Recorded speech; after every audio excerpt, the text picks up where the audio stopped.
Hey everybody out there, this is Seto, and today for you guys we are going to be doing a deck update of a deck that I thoroughly enjoy, and that is Dark Worlds. They are one of my favorite decks actually of all time in Yu-Gi-Oh! They're not in the top 10, but they are in the top 20, that is for certain.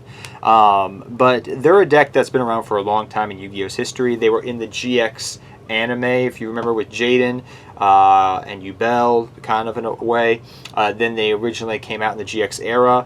Back then, before we had problems solving card text, a lot of people had discussions about how do you properly trigger off your Dark World effects. That was a thing for a long time with Dark Worlds, and people were confused how to play them.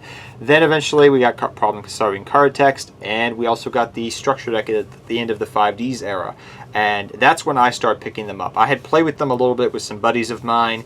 He had a Dark World deck back doing the GX era, early 5Ds era. I played that for fun. I liked the style, but it just didn't have that oomph to it. So eventually they got the structure deck, and that's when I went in to pick everything up. And I loved it. It was such a fun deck to play. You could run Tour Guide in it. You could do this and that.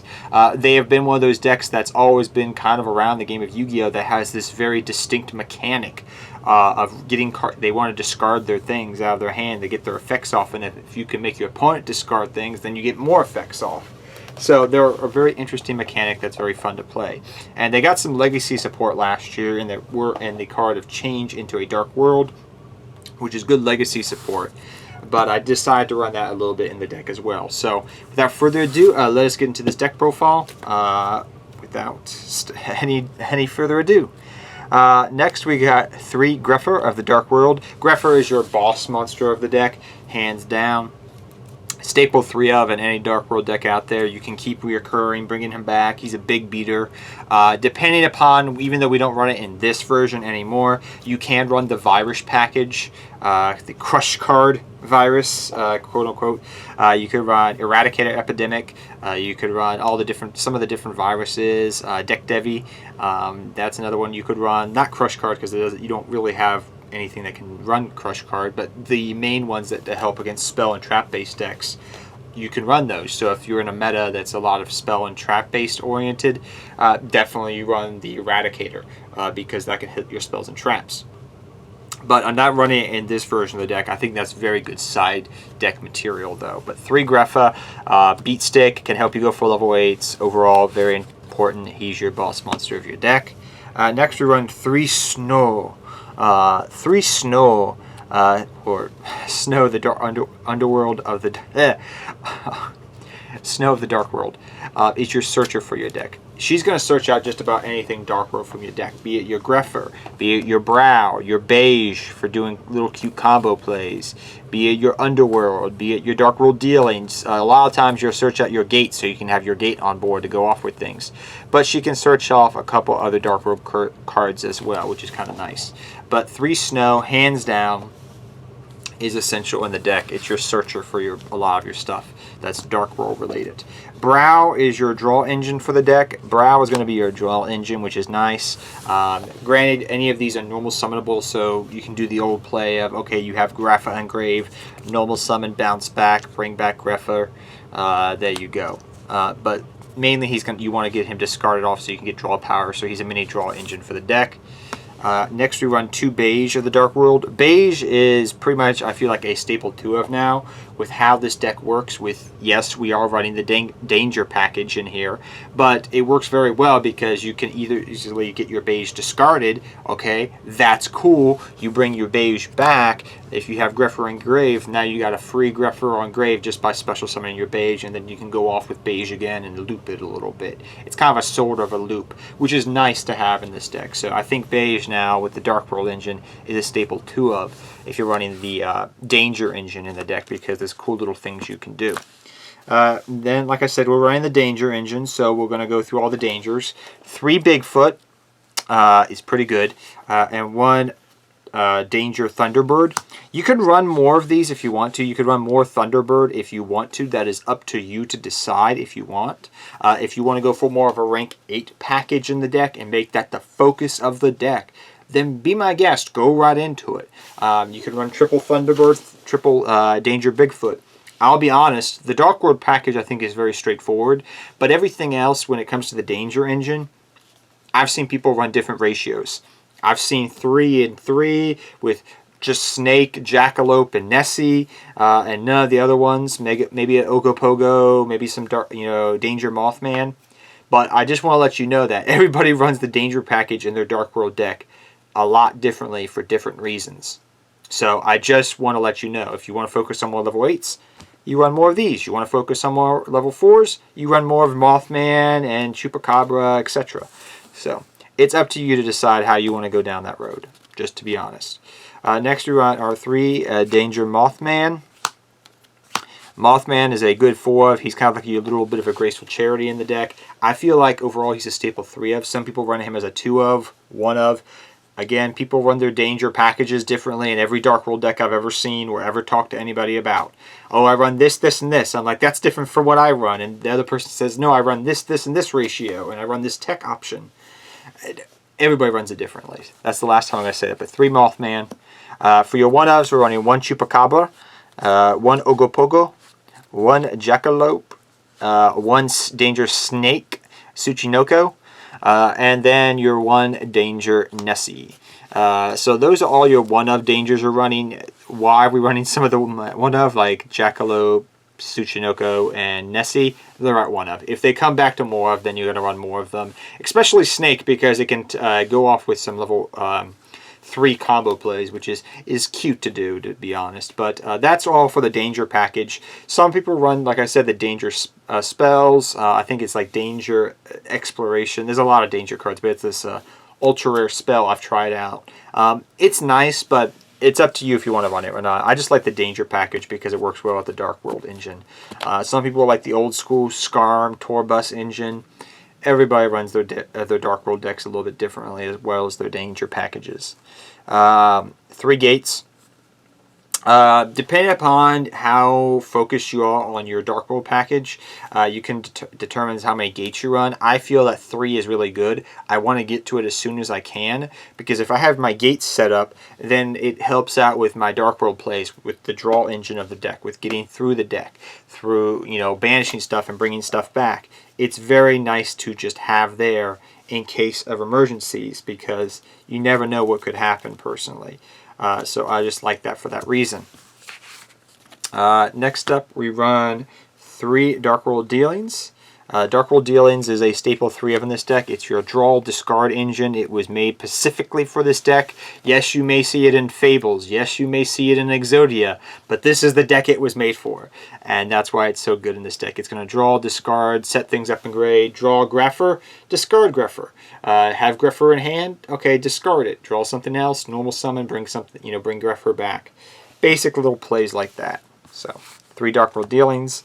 3 drag down through the grave. Let me see your hand. Let me pick it apart. And then let me stack my hand. Literally, stack your hand so that you have to discard things that you don't want to discard. I love this card.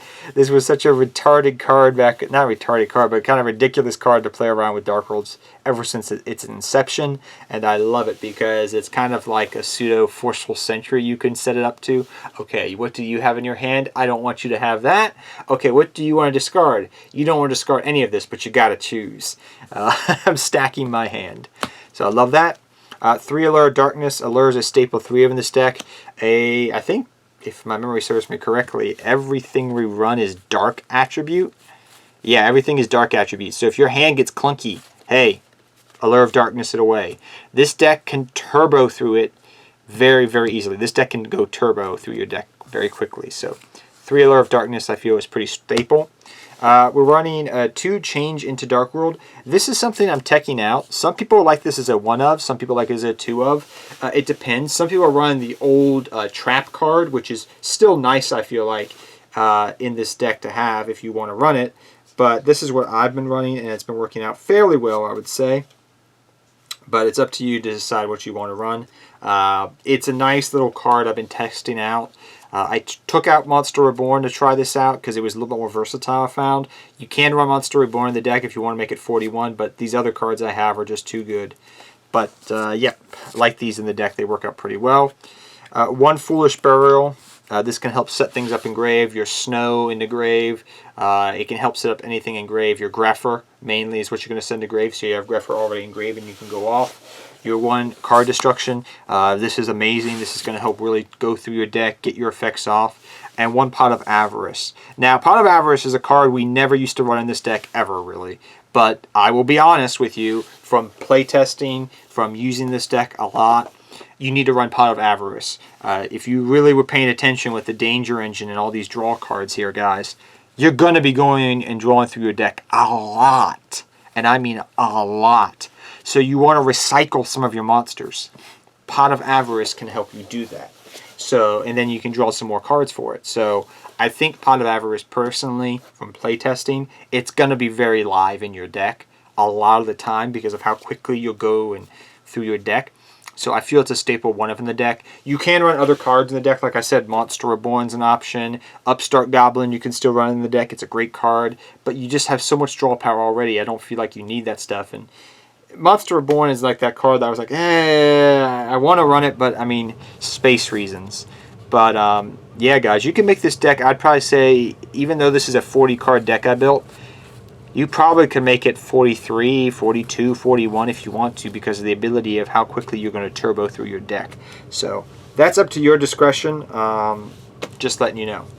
On to your extra deck, we run our Field Center Akiza. Thank you, Amanda LaPalme. We run our IP Masquerena, our Nightmare Phoenix, our Nightmare Unicorn. You don't need Cerberus in this deck, really, guys, because you are going to be bringing out a lot of big monsters. Thus, you do not need to worry about running over big monsters. Back row and spinning things back is always going to be good, though. Your 1 a Blackluster Soldier of Chaos. You can run this in your deck. If it gives you the option of having access to it, it's pretty good. Your 1 Axis Code Talker, very good to have in this deck. You will go for it. I did want to still run some level 3s in the deck, so I'm running Dante and Levenir the Sea Dragon. Levenir, in case you banish something, you can bring it back through Gates, through Allure of Darkness. Dante, he's still good to run in the deck. Not as great as he used to be, but he's still good, even though you're not running Tour Guide. Even though level 3s are not integral to the deck, you will find that you still will go for level 3s, and they'll be very useful. So that's why I'm running 2 of them. Also, level 4s. Even though we have all these great links, I did want to run some level 4s still. So I'm running Tornado Dragon, number 60 Dragulus the Timeless, and 1 Bagasucha as well. I'm trying to figure out where to put Bagasucha. I'll put Bagasucha there. 1 Bagasucha as well. These are just some generic rank 4s you can run on your deck, just in case. Your level 8s, which you'll go through a lot, Ningirsu, the Orcust Evening Star, number 38, Hope Harbinger, Titanic Galaxy, number 97, Dragulon, number 100, and we're also running Divine Arsenal AA Zeus. If all else fails, because we're running enough exceeds that can attack, you go for AA Zeus. Zeus is too good not to run, especially in this exceed-based deck where it's very easy to go into this bad boy. So that's why we're running him in the deck. I have access to him, so might as well. I know he's an expensive baby right now. But yeah, guys, that is the deck in a nutshell. I hope you guys all enjoyed it. Like I said, this deck is a fun deck to go for. It's not super like meta, but it's one of those type of decks that you're going to have a lot of fun with. I would think it can maybe even top your locals, possibly, depending upon your locals. There are different builds out there. Like I said, if your build, I've said it like 4 or 5 times in this video, I know. But if your build's different, that's great. If that works for you, great. But this is what I've been playing with for the last couple of months, and it's been fun to play around with. So, hope you guys all enjoyed this video. If you did, remember to give it a big thumbs up and to subscribe to the channel for more awesome video content and deck profiles. And until next time, guys, take care. Have fun dueling. Good luck dueling to all of you, and I'll see all of you guys next time. Seto Kaiba out.